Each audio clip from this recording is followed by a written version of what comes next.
नमस्कार मित्रांनो, स्वागत आहे तुमचं पुन्हा एका नवीन अशा रोमॅन्टिक लव्ह स्टोरीमध्ये. तर मग चला सुरुवात करूयात आजच्या या भागाला. देव किचनमध्ये रात्रीच्या डिनरची तयारी करत होता. मदतीला यशोदा मावशी होत्या. मॅक तिथं आला.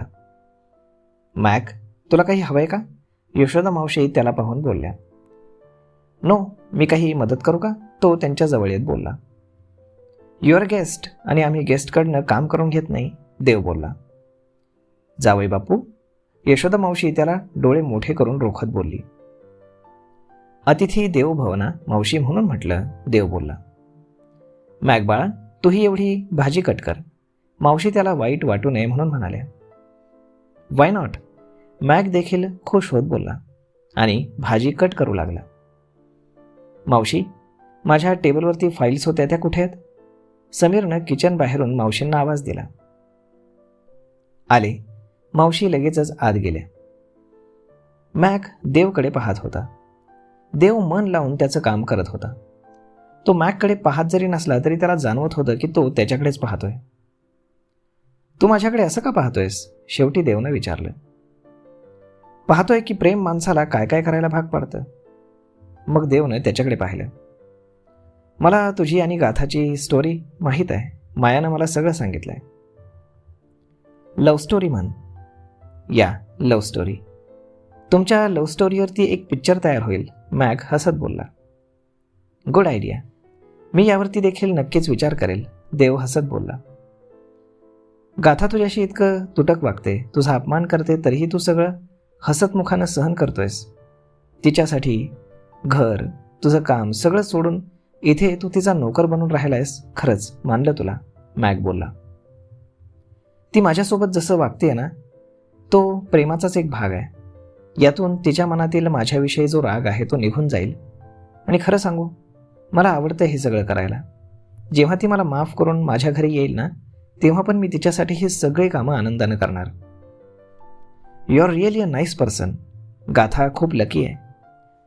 आशा आहे की तिनं लवकरच तिचा राग सोडावा आणि तुमच्यात सगळं काही ठीक व्हावं, मॅक बोलला. Thank you and I am sorry. Why? मी तुझ्याबद्दल फार गैरसमज करून घेतला होता. मला वाटलं होतं तू गाथावर. तुझा गैरसमज खरा आहे. गाथा आवडते मला. मी तर तिला लग्नासाठी प्रपोजही केलं होतं, परंतु ती नाही म्हणाली. का नाही म्हणत होती ते आज कळालं. तिचंही तुझ्यावर फार प्रेम आहे. बस तू जे घाव तिला दिलेस ते त्या प्रेमाला वर येऊ देत नाहीयेत. I know. देव एक दीर्घ श्वास घेत बोलला. फ्रेंड्स? मॅकनं त्याच्यासमोर मैत्रीचा हात केला. फ्रेंड्स. देवनं देखील त्याच्या हातात हात मिळवला. अरे वा, मैत्री झाली वाटतं, यशोदा मावशी तिथे येत बोलल्या. हो, दोघेही एकसाथच म्हणाले आणि हसू लागले.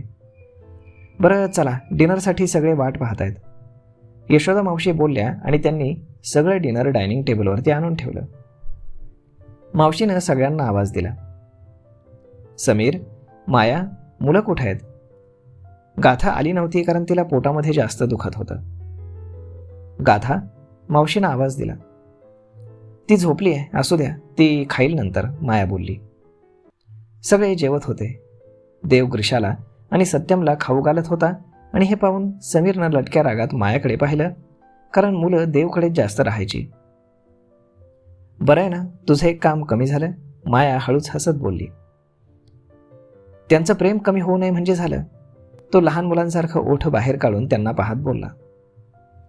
असं काही होणार नाही, तू त्यांचा डॅड आहेस आणि देव बाबा.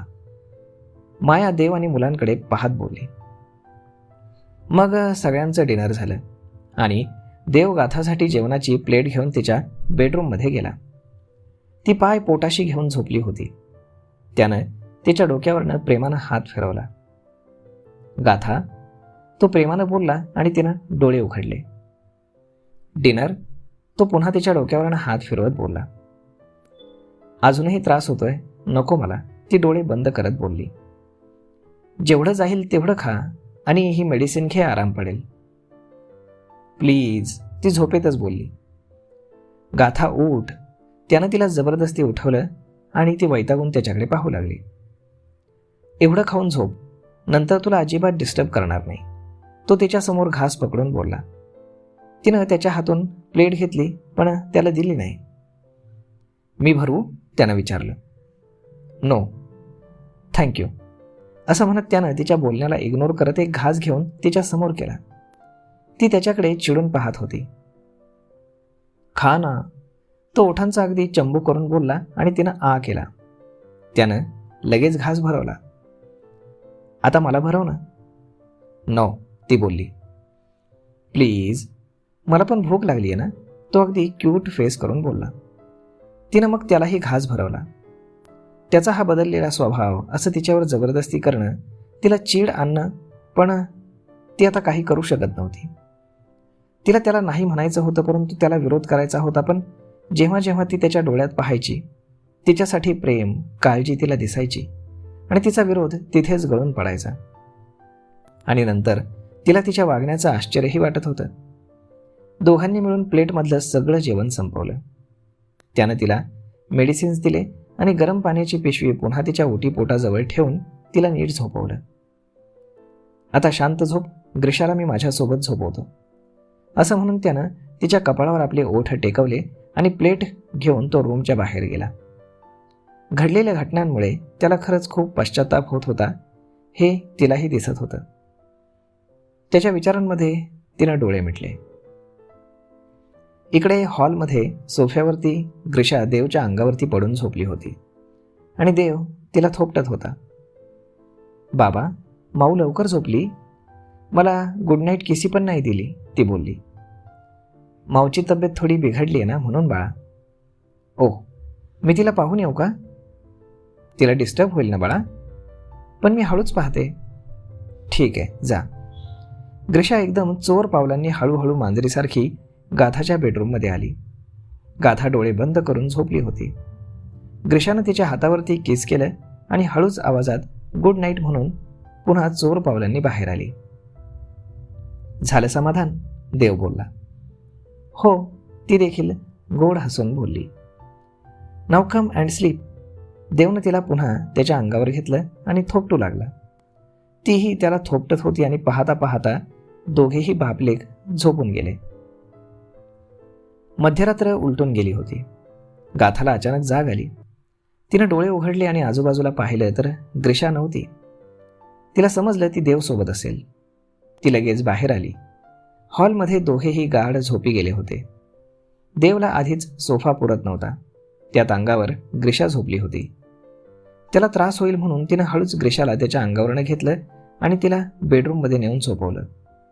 नंतर एक चादर घेऊन ती पुन्हा देवजवळ आली आणि हळूच त्याच्यावरती पांघरली. त्याला क्षणभर पाहून ती जाणारच की देवनं तिचा हात पकडून तिला अंगावर खेचलं आणि ती धाडकन त्याच्या अंगावरती पडली. ती घाबरून त्याच्याकडे पाहत होती आणि तो खट्याळपणे हसत तिच्याकडे पाहत होता. सोडा मला, ती बोलली. त्यानं नाहीमध्ये मान डोलावली आणि तिनं डोळे मोठे केले. थोडा वेळ झोप ना, असंच छान वाटतंय. त्यानं तिचं डोकं त्याच्या छातीवर टेकवलं. त्याच्या हृदयाची होणारी ती धडधड तिला तिचं नाव घेतल्यासारखी भासत होती. नकळत तिनं त्याच्या हृदयावरनं हात फिरवला आणि देव गालात हसला. आता त्रास तर नाही होत ना, त्याने विचारलं. तिने नाहीमध्ये मान डोलावली. गुड. त्यानं तिच्या केसांवरती आपले ओठ टेकवले आणि डोळे मिटले. तिनंही डोळे मिटले. How dare you. तेवढ्यात ग्रीशाचा आवाज आला आणि ती दचकून उठली. तर ग्रीशा कमरेवरती हात ठेवून तिला रोखून पाहत होती. तो माझा बाबा आहे आणि त्याच्या अंगावरती मीच झोपणार. बेबी गर्ल, तू झोपली होतीस ना, देव बोलला. तेच तर, इथे मी झोपले होते ना, बेडवरती कोणी नेऊन टाकलं मला? माऊ तू ना? मला वाटलं तुला इथे नीट झोप येणार नाही म्हणून, गाथा नाक मुरडत बोलली. नो, बाबाची मिठी वर्ल्ड्स बेस्ट मिठी आहे असं म्हणून ती लगेच त्याच्या अंगावरती आडवी झाली आणि डोळे मिटले. गाथा डोळे मोठे करून तिच्याकडे पाहत होती. इतके दिवस तिच्याशिवाय तिला झोप यायची नाही आणि आता तिला देवची मिठी आवडतीये. देव हसत गाथाकडे पाहून तिला थोपटत होता. ओके फाईन, झोप. आणि आता तू रोज तुझ्या बाबासोबतच झोपायचं, अजिबात माझ्याजवळ यायचं नाही, गाथा चिडून बोलली. Okay, good night. ग्रीशा हसत बोलली आणि गाथा अजूनच चिडली आणि तंतनत तिथून बेडरूममध्ये निघून गेली. देव मात्र तिला जाताना गालात हसत पाहत होता. तर मग मित्रांनो, काय वाटतं तुम्हाला? होईल का सगळं ठीक? पाहूयात पुढच्या भागामध्ये. तोपर्यंत तुम्हाला आजचा भाग, ही लव्ह स्टोरी कशी वाटली हे तुम्ही आम्हाला कमेंट करून नक्कीच सांगा. आणि जर आवडली असेल तर आपल्या जवळच्या मित्रमंडळींसोबत देखील हा व्हिडिओ तुम्ही शेअर करायला विसरू नका. धन्यवाद.